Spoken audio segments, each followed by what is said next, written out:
queria entender um pouco sobre Dianos. Todo mundo quer saber dele. Quero entender um pouco sobre Dianos. A gente ficou de falar... Você quer saber o que, Felipe? O que você quer saber dele? Eu quero saber o que você tem pra me contar. Que pode Aquilo que também, eu posso contar, né? Que pode, então, né? vamos lá. A gente na última live, no programa 500 com a mestra Vinache, com o Caveira, a gente ia falar sobre isso, só que assim, a gente começa a sentar pra conversar, Esquece. você sabe que a gente vai embora. E Não, a hora tinha voa. 5 horas de programa. A hora voa aqui, a gente não tem noção. A gente senta aqui e a gente fala assim, acho que vai demorar muito. Quando a gente vai ver, o negócio foi, porque é um pensamento, é outro pensamento, e vai... Gente, aqui a hora passa muito rápido. Muito rápido. Muito mesmo. Então, vamos começar falando sobre Dianos. Como você conheceu Dianos e quem é Dianos Lutífero? É Lúcifer, não é? Explica pra gente. Como eu conheci Lúcifer, né? Dianos. Bom, algumas pessoas já me seguem, já conhecem a minha trajetória. Eu, quando cheguei ao templo Avinashi, né, lá no Rio de Janeiro, saí de São Paulo, meu marido, levei meus filhos, que eu fiquei com medo de deixar eles, né? Fui pro Rio, todo mundo. Eu conheci Lúcifer na pior fase da minha vida.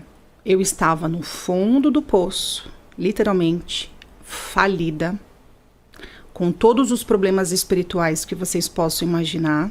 Aqui nos bastidores eu, inclusive, relatei alguns casos, né? Enfim, citei alguns nomes aqui para vocês, não vou criar mais polêmica, né? Senão daqui a pouquinho vão tirar um foco e vão me colocar no outro. Não, fica tranquilo. Quem quiser me segue lá no Instagram que eu falo. Olha só, vamos fazer polêmica. Gente, hoje é o último dia da parceria com eles, porque a partir de agora acabou. Não, esquece, deixa quieto. Eu tô brincando. Eu cheguei falida, perturbada psicologicamente, emocionalmente, espiritualmente uma bagunça, né? Porque eu passei aí na Umbanda, passei no Candomblé, fui pro Ifá. O Ifá a vida caminhou até uma certa parte e depois dali foi só ladeira abaixo. Tanto eu e Mestre Elton hoje. Quando você foi mexendo em Ifá, você tinha quantos quando anos, a gente foi... Ou quanto tempo atrás? Isso tem mais ou menos 14 anos. Faz um tempinho. Tem 14 anos. Eu fiquei durante um período, quase... É que a gente é brasileiro, né? A gente não desiste, né? A gente vai indo, vai indo. Eu fiquei dentro do Ifá por aproximadamente 8 anos. Você foi iniciada no Ifá, então 14 anos atrás. Você ficou 8 anos lá. Eu fiquei 8 anos no Ifá, exatamente. E, como eu falei, até um certo período as coisas caminhou. Aí eu fiz até esse período eu tinha feito o Ixefá. No Ifá a gente tem 2 processos. A gente faz o Ixefá, que é o que nós chamamos de primeira mão, e depois de fato vem as ritualísticas, que é o Itefá. Quando eu participei do Itefá, ali eu acredito que hoje, o tempo vai passando, a gente vai entendendo, e o amadurecimento, foi uma egrégora que não bateu com a egrégora que eu já tinha, que eu já carregava, e com a minha missão de hoje. Porque graças ao erro do Ifá, eu conheci Lúcifer, eu conheci Dianos. Hoje eu estou aqui. É uma outra Andréia, é uma outra Matildes. E hoje eu posso cuidar dessas pessoas que estão todos aí, tá? Me tira uma dúvida, quando você faz o Ifá, e você disse que os problemas vieram muito fortes ali, porque foi feito de maneira errada. O processo foi feito errado. E dentro da cultura Yorubá, eu não vou falar de todas as famílias dentro do Yorubá, mas dentro da que eu fui iniciada, que foi da cidade de Abeokuta, dentro de algum state na Nigéria, assim que eu participei do Ifá, eu saí da sala de Ifá, da iniciação, e me disseram que eu tinha que fazer algumas iniciações dentro de Orixá. Quando a gente faz o Ifá, os processos ali, são dias participando da iniciação. No último dia, existe o Babalaô, ele saca ali o Odu, as orientações, e você sai dali com um caderninho praticamente com o que você pode e o que você não pode. E quais são as forças, quais são as energias dos orixás que rege aquele Odu para que você possa ter na sua vida. Acabo de fazer o Ifá e eu saio dali com umas orientações que eu precisava de iniciar alguns orixás. Então, eu acabei de receber essa energia de Ifá, Orumilá, que é um dos nomes dele, é Ifá, eu saí fazendo um monte de iniciação dentro dos orixás. Então, eu fui iniciada em Obatalá, eu fui iniciada em Emojá, e logo depois eu fui iniciada em Ansan, eu fui iniciada em Ogum, eu fui iniciada em Xangô. Você imagina uma pessoa recebendo toda essa força desse monte de energia de orixá. Dali, o negócio foi descadeirando ladeira abaixo.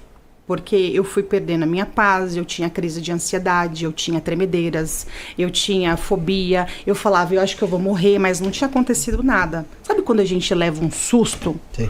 E a gente fica com aquela energia, aquela adrenalina que vai a mil? Eu ficava tremedeira, com aquela... eu tinha aqueles sintomas.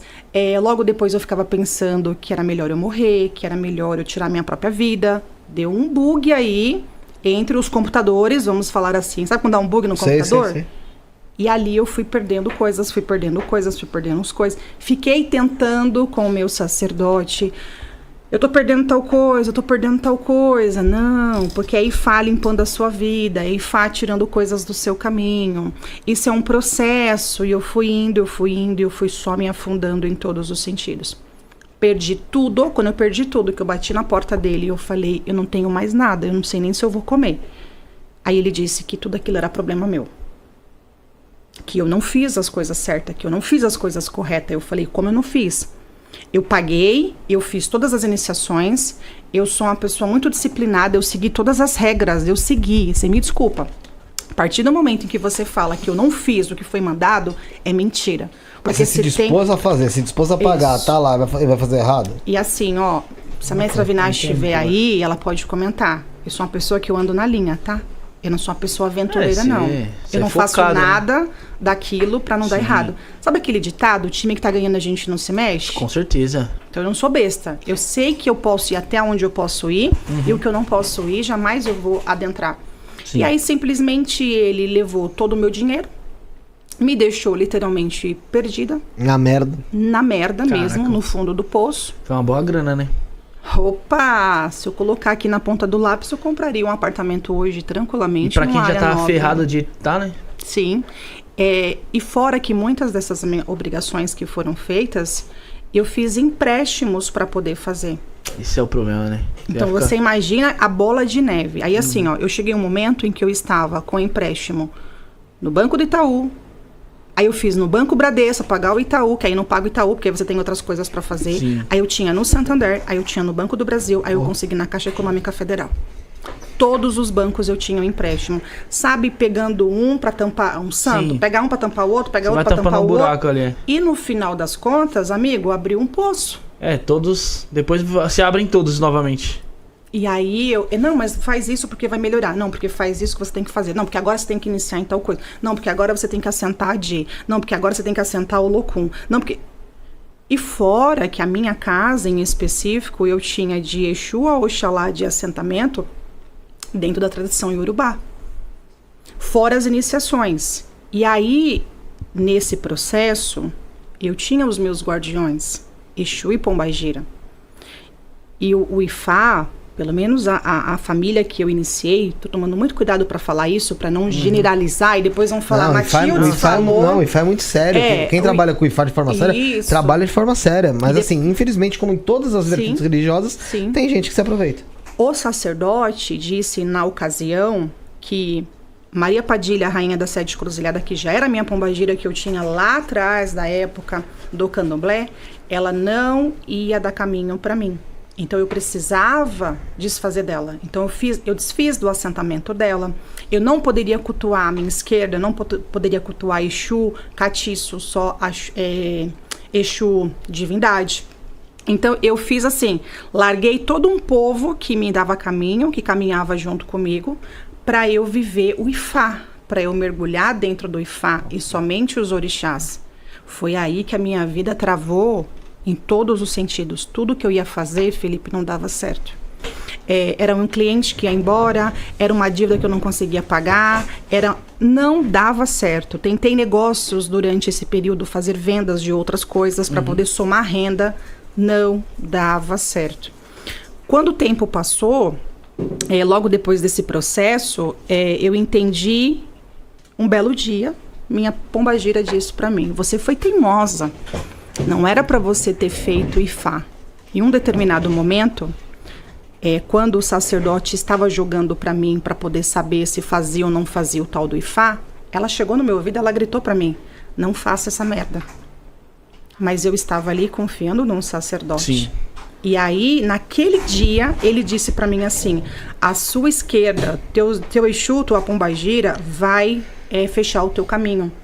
Não cultua mais esses seres. Naquele mesmo dia, no jogo, a Padilha gritou no meu ouvido, não faça essa merda. Só que aí eu confiei nele, eu não confiei no meu guia. Existem muitas pessoas que eu atendo hoje e falam, mestre, eu fiz tal coisa confiando num sacerdote, mas eu não ouvi o meu guia.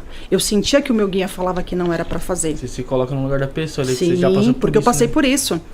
E aí, o que eu fiz? Abandonei Padilha, abandonei seu Tranca-Rua, abandonei seu Marabô, e eu fui viver todo o processo do Ifá.